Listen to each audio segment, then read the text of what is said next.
हो गया स्टार्ट कर देना क्रॉस पोस्ट।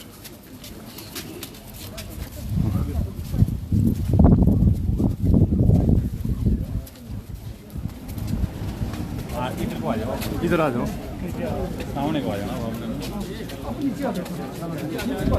नीचे हो जाओ, आ जाओ नीचे को यार। कल्याण चलो पौड़ी उतर दो। अरे पौड़ी उतर दो, हो जाओ नीचे, आ जाओ यार नीचे को। तू भी हो जाना नीचे आ जाओ।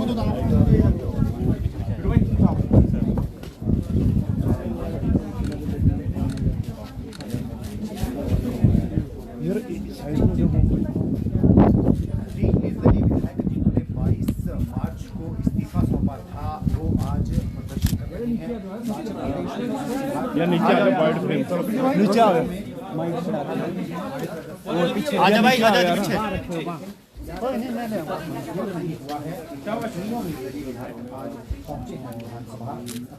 मांगों को लेकर आज सीधी तस्वीरें इस वक्त आपको दिखा रहे हैं विधानसभा से, जहाँ पर तीन निर्दलीय विधायक द्वारा इस्तीफा स्वीकार नहीं किया गया है, जिसके विरोध में आज ये धरने पर यहाँ पर बैठ रहे हैं। तस्वीरें आप देख सकते हैं विधानसभा की, ये तस्वीरें है 22 मार्च को इस्तीफा यहाँ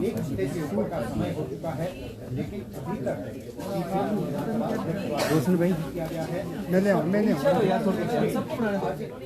नीचे आ जाओ। बाहर तीनों निर्दलीय विधायक यही रहेंगे, बैठे हैं। होशियार सिंह यहाँ पहुँचे हैं और ठाकुर, ये तीनों निर्दलीय विधायक यहाँ पहुँचे हैं और विधानसभा के बाहर जो है त्याग पत्र मंजूर करने को लेकर मंजूर किया जाएगा। त्याग पत्र निर्माण को लेकर आज विधानसभा की तस्वीरों में आप देख सकते हैं तीनों निर्दलीय विधायक यहाँ पहुँचे हैं। और पीछे आ जाओ यार, डीसी कैमरा आ रहा है यार, पीछे आ जाओ यार, वाइड में आ जाओ, कैमरे आ रही है, जूम मार लो ना। हमें कुछ समझ नहीं आ रहा।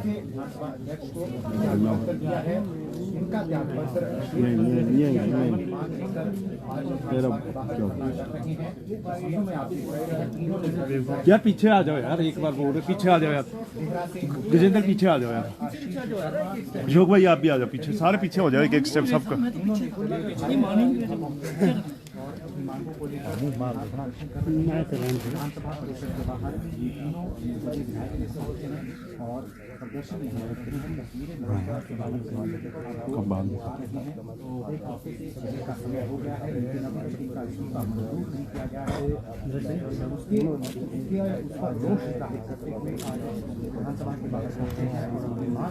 मांग कर रहे हैं कि शीघ्र से शीघ्र इस्तीफा मंजूर किया जाए बिना किसी जवाब के इस्तीफा दिया है और स्वेच्छा से इस्तीफा दिया है। ये साफ तौर पर लिखा है, जो स्लोगन यहाँ पर लेकर आए हैं, स्वेच्छा से इन्होंने इस्तीफा दिया है, किसी से दबाव नहीं दिया है। व्यक्तिगत अध्यक्ष को इस्तीफा सौंपा है, इस्तीफा शीघ्र स्वीकृत किया जाए ये मांग को लेकर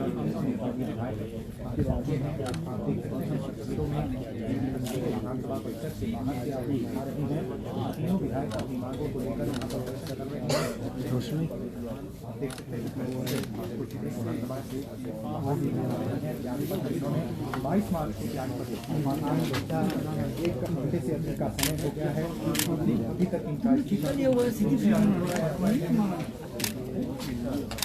थोड़ा सा नगर हमने ठेका ही लिया हुआ है, लेकिन हमारे ठेका लिया हुआ तो हम भी ठेका लेते हैं ना। मेरा कहाँ नहीं यार, ठेका हमारे यार, हमारे को ध्यान नहीं देते यार। मेरा कहाँ गया यार, मैंने नहीं, मैं पीछे से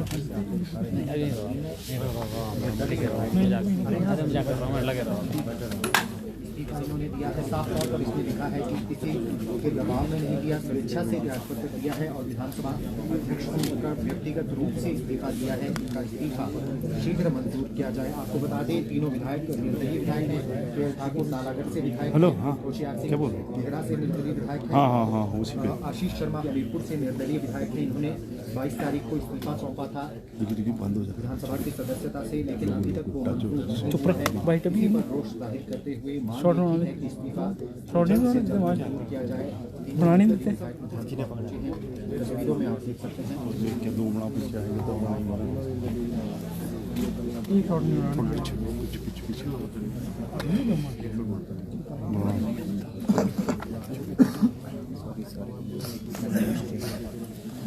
आदमी जानवर है मार हैं?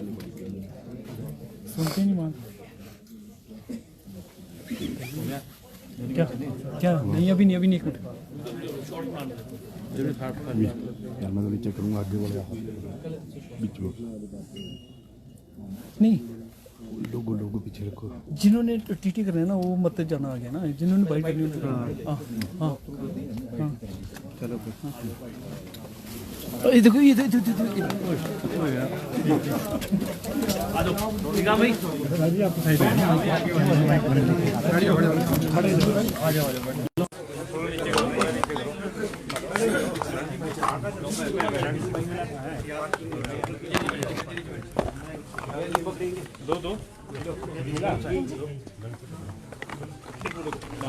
छोड़ दो आज पहुंचे हैं विधानसभा क्या मांग कर रहे हैं आप? देखिए हमने तीनों निर्दलीय विधायकों ने 22 तारीख को अपना इस्तीफा सौंपा था स्पीकर साहब को और स्पीकर साहब को हमने अपना इस्तीफा सौंप दिया था और 23 तारीख को हमने जो है पार्टी ज्वाइन कर ली थी, भाजपा पार्टी भी हमने ज्वाइन कर ली और बार बार निवेदन के बाद भी जो है स्पीकर साहब जो है हमारा इस्तीफा जो है मंजूर नहीं कर रहे हैं और एक हमें नोटिस प्राप्त हो गया इनकी ओर से, एक लंबा चौड़ा इन्होंने एक कहानी लिख दी उसके अंदर कि आप 3 निर्दलीय विधायक जो है किसी के दबाव में 4-5 और कांग्रेस के विधायकों ने हमारी कंप्लेंट की है जो अभी हमें नोटिस प्राप्त हुआ है कि हमें दबाव में ये इस्तीफा दिया है या हमारे पर कोई और किसी का दबाव है। तो हम ये बताना चाहते हैं कि हमने अपने स्वेच्छा से इस्तीफा दिया है, हम पर किसी का दबाव नहीं था और ना ही हमें कोई ल्यूर किया गया। तो ऐसे जो आरोप लगाए जा रहे हैं हमारे पर तो जो कि ये बिल्कुल गलत है। स्पीकर एक कॉन्स्टिट्यूशनल पोस्ट है और स्पीकर जो है अपने किसी के दबाव में आकर के अगर ऐसी नोटिस इश्यू करता है तो वो एक किस्म से लोकतंत्र की हत्या है। और बार बार आग्रह करने के बाद भी जो है बार बार ईमेल करने के बाद बार बार उनको रिपीटेड रिमाइंडर देने के बाद भी स्पीकर साहब ने कोई इस पर कार्रवाई नहीं की और उसके अवेज में एक हमें नोटिस निकाल दिया कि आप एक्सप्लेनेशन दो कि आपने इस्तीफा क्यों दिया। भाई हम इंडिपेंडेंट है, हम किसी पार्टी से बंधे हुए थोड़ी है। हमने जब इलेक्शन लड़ा था तो आपने अपने पार्टी का कैंडिडेट दिया था, हम उनको हरा करके आए हुए यहाँ पर। अगर इंडिपेंडेंट पार्टी के होते तो आप उससे एक्सप्लेनेशन मांग सकते हैं। आप एक इंडिपेंडेंट से आप कैसे एक्सप्लेनेशन मांग सकते हैं, आप बताएं मुझे। अगर कोई इंडिपेंडेंट एमएलए जीत करके आया है उससे एक्सप्लेनेशन मांगने का कोई आवश्यकता नहीं है। स्ट्रेट फॉरवर्ड जब हमने अपना इस्तीफा दे दिया तो उनको मंजूर करके इलेक्शन कराने चाहिए। अब ये इलेक्शन से क्यों डर रहे हैं, क्या कारण है कि इस्तीफा मंजूर नहीं कर रहे हैं, ये इसी के विरोध में आज हम यहाँ बैठे हैं कि ये लोकतंत्र की हत्या ना करें, तुरंत हमारा इस्तीफा जो है मंजूर करें और पब्लिक मैंडेट लिया जाए, इलेक्शन किया जाए तीनों कॉन्स्टिट्यूंसी में, दूध का दूध पानी का पानी सामने आ जाएगा। खुशर जी ये कह रहे हैं कि आपको जो है 5 साल के लिए चुन के भेजा गया था, ऐसी क्या नौबत आई कि 1.5 साल में इस्तीफा देना पड़ा आपको? पिछले 14 महीने में क्या हालात हुई हमारे, कितनी हमारे को जो बेइज्जती हुई हमारी, कितने हमारे मान सम्मान को जो है ठेस पहुंची है। ये ठेस मुझे नहीं पहुंची है, मेरे लोगों को पहुंची है, मेरी जनता को पहुंची है। हम अपॉइंटमेंट मांगते रहे, हमें 14 महीने अपॉइंटमेंट नहीं मिली। जो अनाउंसमेंट की एक अनाउंसमेंट पूरी नहीं हुई। ऐसे तो कई वारदातें जो हम आपको बता सकते हैं। मेडिकल फाइलें क्लियर नहीं हुई, कोई 1 लाख रुपया मांगने जाते तो बोलते हैं हमारे पास पैसा नहीं है, हमारी स्थिति ठीक नहीं है। अपने एमएलए को वो देते रहे जो पार्टी के, जबकि हम 3 इंडिपेंडेंट, हमें हमारा कोई कार्य नहीं हुआ। हमारे ऊपर लोगों को बिठा दिया गया जिनके बोलने पे कार्य होते हैं, जो अनकॉन्स्टिट्यूशनल था। तो ये सारी चीजें देखने के बाद मजबूर होकर के हमने हाथ जोड़ दिए कि हमें इस सरकार के साथ इस पोस्ट पे बैठने का कोई अधिकार नहीं है यदि हम अपना जनता का कार्य ना करें। 3.5 साल बचे हैं, जब हम अपनी जनता के पास जाएंगे, जनता पूछेगी कि आपने क्या कार्य किए, हम क्या जवाब देंगे जनता को? हम ये बोलेंगे कि हमारी बेइज्जती होती रही, हम बाहर चिट लेके बैठे रहते थे, अंदर जाने की परमिशन नहीं मिलती थी, बोलते थे अगले महीने मिलेंगे, अगले महीने मिलेंगे, 15 दिन बाद मिलेंगे, मिलने का समय नहीं मिलता था। तो इतनी जो हमारी जलीलत हुई है इन 14 महीनों में, तो हमने नैतिक अपना मन बनाया कि हम इस सरकार के साथ बिल्कुल नहीं, और इस कुर्सी पे भी नहीं बैठने का हमें अधिकार नहीं है। इस कुर्सी पे बैठने का जो जनता की दी हुई कुर्सी है, जनता के आशीर्वाद से हम इस कुर्सी पे बैठे हैं, और यदि हम जनता का कार्य नहीं कर सके तो हम इस पे बैठने का हमें कोई अधिकार नहीं है। आपका इस्तीफा भी स्वीकार नहीं होता है जी, तो अगला कदम क्या रहने वाला है आपका? ये मैं साफ शब्दों में बताना चाहूंगा कि अगला कदम हम कोर्ट में जाएंगे, और कोर्ट से फिर हम आग्रह करेंगे कि हमने अपनी इच्छा से, हम जब इस्तीफा दे रहे हैं और हमने इस पार्टी को हमने भारतीय जनता पार्टी ज्वाइन कर ली, और हम जो है अपने कार्यकर्ता के रूप में जाकर के लोगों का कार्य करेंगे, केंद्र मजबूत है, तो हमारा प्रदेश पीछे को जा रहा है, तो हमने कोर्ट में जाना है, और कोर्ट से आधे जो है पीएल फाइल करनी है कि भाई ये जो स्पीकर साहब है ये कॉन्स्टिट्यूशनल पावर का मिसयूज कर रहे हैं, और आप आदेश दें और इस जो है हमारा इस्तीफा मंजूर करें।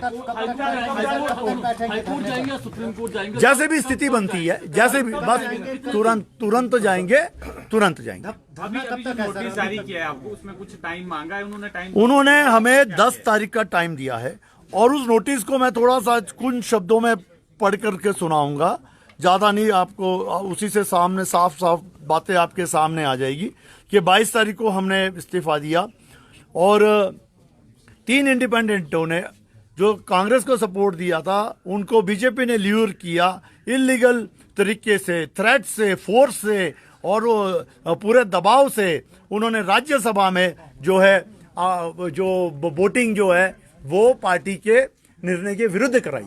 अब आप बताएं कि इंडिपेंडेंट को अधिकार नहीं है? आज एक राज्यसभा का कैंडिडेट जो है बाहर ला है, एक लोकल है, तो हमने अपने अंतरात्मा से लोकल व्यक्ति को हमने वोट दिया, और हमारा अधिकार है, वो हमारा अधिकार है।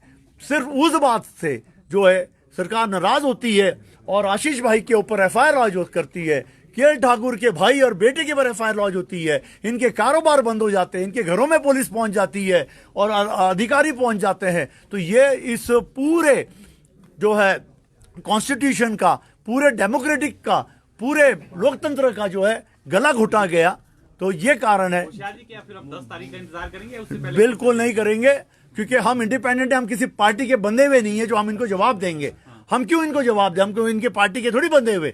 हम अपनी स्वेच्छा से हमने इस्तीफा दिया है, और स्पीकर साहब को ये जो है नोटिस निकालने से पहले सोचना चाहिए था कि ये इंडिपेंडेंट है, किसी उनकी पार्टी के सदस्य नहीं है हम।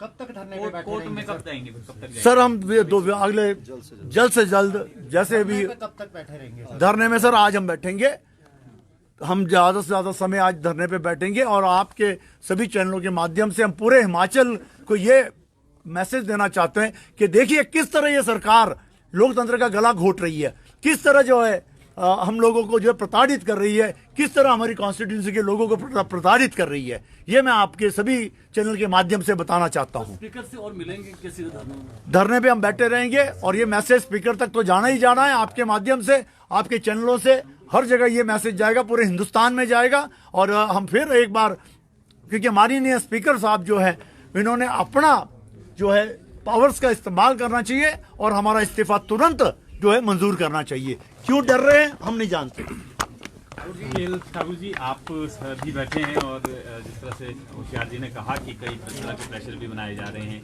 आपको क्या लगता है, क्या पीछे सोच लग रही है, क्या वजह क्या लग रही है, क्यों इस्तीफा स्वीकार नहीं कर रहे हैं? बिल्कुल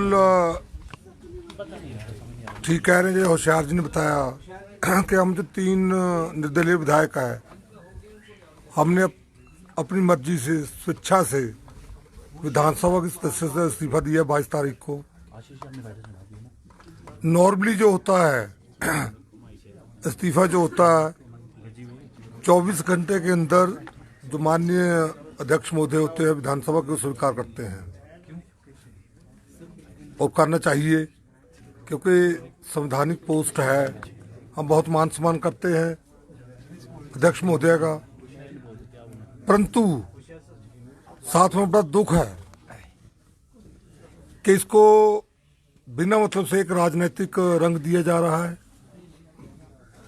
ठीक है, हम मानते हैं स्पीकर भी एक पार्टी से होते हैं पहले, जब विधानसभा का अध्यक्षों को बना दिया जाता है तो वो सब सदस्य जो होते हैं सबके संरक्षक बन जाते हैं। ये हमेशा एक हिस्ट्री बनेगी, हिस्ट्री बनती है कि किस स्पीकर ने विधानसभा का स्पीकर रहते हुए क्या क्या कार्य कैसे किए हैं।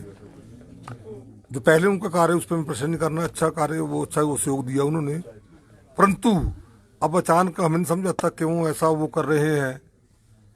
ठीक है, उनको जितना करना चाहिए तो उन्होंने कर लिया, 1 हफ्ता हो गया, हमने रिमाइंडर भी दिया कि हमारे स्पीकर जो रिजाइन स्वीकार करिए, परंतु अभी तक कोई उसका ना तो स्वीकार तो नहीं किया, परंतु साथ उसके उल्टा हमें नोटिस थमा दिया। उसमें जैसे होशियार जी ने बताया कि उसमें अलग अलग बातें हैं कि आप प्रेशराइज हो रहे हैं, आपको राज्यसभा में ऐसे वोट डालिए, आपने आपको एल्योर किया गया, ये किया वो किया गया। तो मैं आप सबके माध्यम से और तीनों की तरफ से कहना चाहता हूँ कि दुनिया की कोई ऐसी ताकत नहीं है जो हमें प्रेशराइज कर सके, एल्योर कर सके। हम अगर डरते हैं उससे भगवान से डरते हैं, या जो हमारी जनता है नालागढ़ जिसकी हमें, या देरा की ओर होशियारपुर जो इनकी हमीरपुर की है, जिन्होंने हमें जिताया है, उनके लिए ही हमारा दायित्व है और उनसे ही हम उनकी बात हम मानते हैं। तो इसलिए किसी पॉलिटिकल पार्टी का प्रेशर हमारे ऊपर नहीं था, ना है। प्रश्न ये है सर, अगर प्रेशर नहीं था, क्योंकि मुख्यमंत्री भी कह रहे हैं, तो राज्यसभा के जिस दिन चुनाव हुए उसके बाद से आप बाहर क्यों रहे, हिमाचल से बाहर क्यों रहे काफी दिनों तक, ये प्रश्न उठा है। मुख्यमंत्री भी बार-बार बिल्कुल कह रहे हैं। बिल्कुल अच्छा प्रश्न आपका। बाहर हम इसलिए रहे क्योंकि जैसे ही हमने वोट डाला हमें फोन आने शुरू हो गए। जब हमें फोन नहीं कर पाए तो हमारे जो लोग जानने वाले थे उनके ऊपर प्रेशर डालना शुरू हो गया, बताइए क्या है, कहाँ है, कैसे है। तो जब ऐसी बातें हुई तो हमने सोचा ये तो हमने वोट डाला, हमने उस टाइम ये नहीं सोचा कि ऐसा होगा कि इतना प्रेशर डालेंगे, ऐसा इतना पीछे पड़ेंगे हमारे। हम तो वोट जैसे होशियार ने बताया कि हमें चूज करना था क्योंकि हम थे इंडिपेंडेंट। ठीक है, सपोर्ट हमने सरकार को किया, हम कांग्रेस पार्टी थोड़ी ज्वाइन की थी, सरकार को सपोर्ट किया था issue based in the interest of हमारी रिस्पेक्टिव कंस्टिट्यूएंसीज, उनके लोगों के हित में कि वहाँ लोगों के विकास के कार्य होंगे, हमारे युवाओं को नौकरियां मिलेंगी जो मिलनी चाहिए, जो जिसके पात्र हैं, विकास के कार्य होंगे। क्योंकि हमें लोगों ने चुना था, हमने कार्य करवाए थे और आगे इसलिए चुना आगे कार्य करवाएंगे। तो हमने जनहित में, अपनी कंस्टिट्यूएंसी के हित में, हमारी कंस्टिट्यूएंसी में विकास के कार्य हों, वहाँ हमारे युवाओं को, क्योंकि हमारी सरकारी नौकरियाँ भी मिले और प्राइवेट सेक्टर में भी, क्योंकि जो हमारी इंडस्ट्री है वहाँ, तो वहाँ भी नौकरी मिले। परंतु हुआ बिल्कुल उल्टा। मैं ये कह सकता हूँ 14 महीने में एक भी विकास कार्य अपनी कंस्टिट्यूएंसी से कह सकता हूँ, दूसरे मैं अपने दूसरे निर्दलीय भाई इनसे बहुत डिस्कस करता हूँ, एक भी विकास कार्य नहीं करवा पाई सरकार। वो जो कार्य हो रहे हो पिछली सरकार के समय के जो स्वीकृत थे वही कार्य हुए। नए ढंग से एमएलए फंड के अलावा कोई भी कार्य नहीं किया। एमएलए फंड का भी वो हमेशा यही करते हैं कि रोकने की कोशिश करते थे, जब प्रेशर डलता था तब वो रिलीज करते थे। तो ये जब सारी ऐसी बातें थी तो हमें मुझे नहीं लगता था कि हम ऐसी सरकार के समय विधायक रहते, हम विधायक रहें और विधायक रहते हुए 5 साल बाद लोगों के पास जाएं तो लोग कहेंगे ठीक है जी, आपने बड़े काम किए थे पहले 5 साल बेशक पिछले 5 साल भाजपा की सरकार थी, हम विधायक नहीं भी थे। होशियार जी जो थे, अपने आशीष जी थे, ये एक्टिव थे, मतलब पॉलिटिकली विधायक नहीं थे परंतु लोगों का काम करवाते थे सरकार से उस टाइम। तो उस टाइम हमने खूब काम करवाए। जब खूब काम करवाए तो तभी लोगों ने जिताया हमें। तो 5 साल लोगों को उम्मीद थी कि और काम करवाएंगे ये। 5 साल बाद जब हमने जाना था, 14 महीने का जो हमने देखा ना कि हो नहीं रहा कुछ, तो उस समय हमने क्या बताना था 5 साल क्या किया हमने। तो हमारे लिए अच्छा समय था। राज्यसभा में हमने अंतरात्मा की आवाज की। सवाल है कि लगातार हो रहा है, आरोप आपके जो सरकार यहाँ पे नहीं किया है, क्या कहना है आपके? देखिए, सबसे पहली बात तो ये है कि जब ये 27 तारीख को सारा घटनाक्रम घटा है, जो राज्यसभा की सीट के लिए जो कांग्रेस के कैंडिडेट थे और जो भाजपा के कैंडिडेट थे, तो हमने भारतीय जनता पार्टी के जो कैंडिडेट हैं उनको हमने वोट डाला और वो अपनी मर्जी से डाला। क्योंकि जैसे कि केएल ठाकुर जी ने और होशियार सिंह जी ने बताया कि हमारा अधिकार है कि हम किसी को भी मत दे सकते हैं। और हमारा जो स्टेट है, आप भली भांति जानते हैं, हम सनातन धर्म को मानने वाले हैं और हम उस व्यक्ति को कैसे वोट कर सकते थे जो राम मंदिर के खिलाफ मुकदमा लड़ रहा हो। तो ये मुझे लगता है अगर मैं अपनी फील्ड में जाके भी लोगों से पूछूंगा कि भाई आप बताइए कि मैं किसको, क्योंकि मैं अगर वोट कर रहा हूं तो अब मुझे कंस्टिट्यूएंसी ने जो मेरे लोग हैं उन्होंने चुन के भेजा है यहाँ पे, और उनकी भावनाओं को देखते हुए मैंने मत जो डाला, हम तीनों ने जो वोट डाला वो डाला हर्ष महाजन जी को, जो कि हिमाचल के हैं और वहाँ पे राज्यसभा में चुन के जीते। और चुन के भी इस तरह से जीते, आप भली भांति जानते हैं, 34-34 हुए। और जब पर्ची डली तो हर्ष महाजन जी जीते।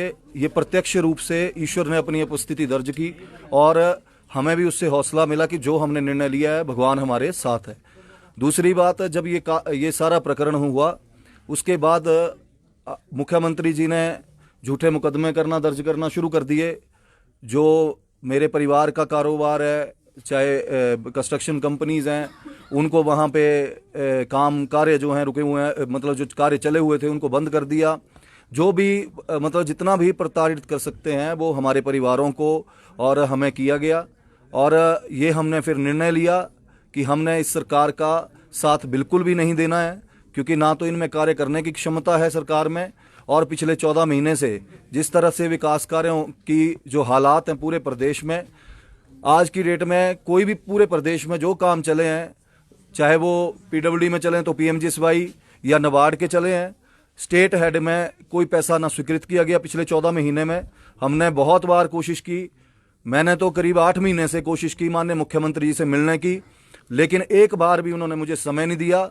उल्टा जब मैं सचिवालय में गया तो 4 विधायकों के सामने मुझे ये बोला गया कि 3 महीने बाद 12 तारीख को आइए, तब आपसे मुलाकात होगी।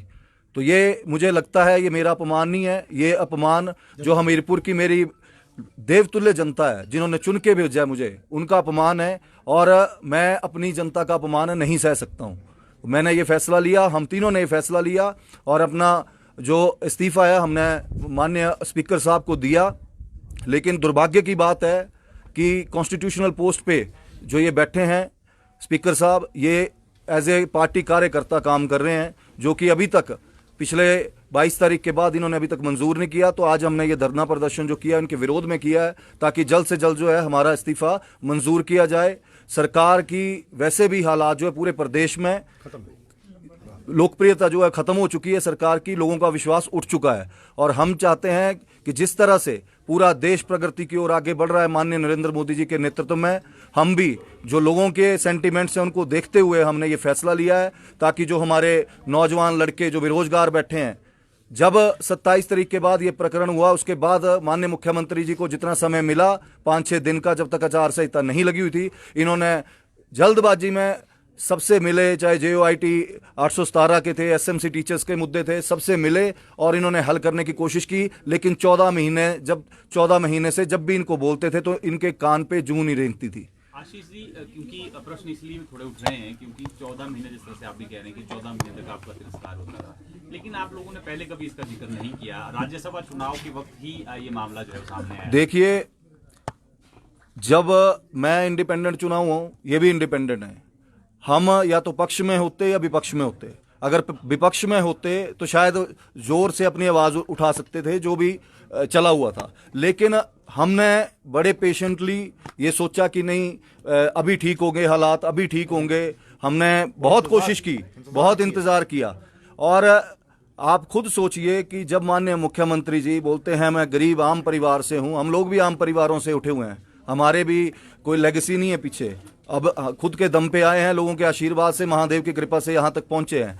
लेकिन जो गरीब परिवार से व्यक्ति अगर इतने उच्च पद पे बैठता है और इतना अहंकारी हो जाता है कि वो लोगों से विधायकों से मिलना जो 1 लाख लोगों को रिप्रेजेंट कर रहे हैं उनसे मिलना भी उचित ना समझे, तो मैं समझता हूं वो लोकतंत्र की हत्या तो अगर किसी ने की है इस प्रदेश में तो मुख्यमंत्री जी ने की है। और जब ये राज्यसभा के चुनाव हारे, मैं तो समझता हूं कि नैतिकता के आधार पे इनको इस्तीफा देना चाहिए था, और इन्हीं की पार्टी को कोई और लीडर अगर कोई, शायद मैं समझता हूं कि अगर किसी और को ये बनाते तो ये स्थितियां तब भी सॉर्ट आउट हो सकती थी। लेकिन तब भी इनको इतना मोह है इस कुर्सी से कि ये कुर्सी डूब जाए लेकिन ये छोड़ेंगे नहीं।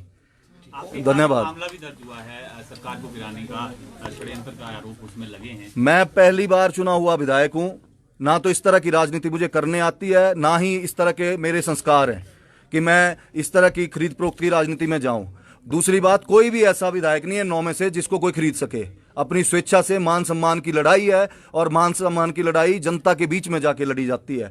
अगर इतना ही प्रदेश सरकार को और मुख्यमंत्री जी को अपने ऊपर भरोसा है तो इस्तीफा मंजूर करें, और मुख्यमंत्री जी के गृह जिले से हूं मैं, वहां पे आएं, चुनाव प्रचार करें, लोगों के बीच में जाएं। लोकतंत्र है और लोग ही फैसला करते हैं कि हमने गलत किया कि सही किया है, और अगर हमने गलत किया होगा तो हम हारेंगे और नहीं आएंगे, और अगर सही किया होगा तो लोग इनको बताएंगे कि क्या इनके कर्म है, जो इनको कर्मों का जो लेखा जोखा है वो यहीं पे बहुत जल्द देना पड़ेगा। और इसके अलावा एक और भी बात है, इस सारी बातों के अलावा हमारी एक और बात थी, सबसे बड़ी बात हम तीनों की लगभग, कि हम सब जो सरकार हर फ्रंट पे फेल थी, विकास कार्य ले लो, युवाओं को नौकरियां देने के ले लो, हमारी विचारधारा भी तीनों की भाजपा की थी, तो ये भी हमारे लिए एक मौका था, तो हमने इसलिए भाजपा के कैंडिडेट को राज्यसभा में वोटिंग की है अपनी अंतरात्मा की आवाज से। अगर हम कांग्रेस के कैंडिडेट को वोट करते तो शायद लोग जो हमारे कंस्टिट्यूएंसी कहते आपने ये क्या कर दिया, ये बहुत बड़ी बात थी। तो इसलिए बिना प्रेशर से जो हमारी अंतरात्मा ने कहा, जो हमारी विचारधारा थी, सरकार फेल थी, सरकार काम नहीं कर पा रही थी, तो इसलिए हमारे उस टाइम मौका था। आप कह रहे थे ना कि अभी क्यों किया आपने ऐसा, अभी हमारे पास एक मौका था, 14 महीने वेट किया, सरकार शायद काम करे। वो जो थोड़े बहुत काम, कोई ट्रांसफर 2-4 होनी थी, फिर वो भी नहीं होनी थी हमारी, इसलिए हम चुप रहे। जब मौका मिले तो हमने वो काम किया जो हमें करना चाहिए था, इसलिए हमें खुशी है। धन्यवाद।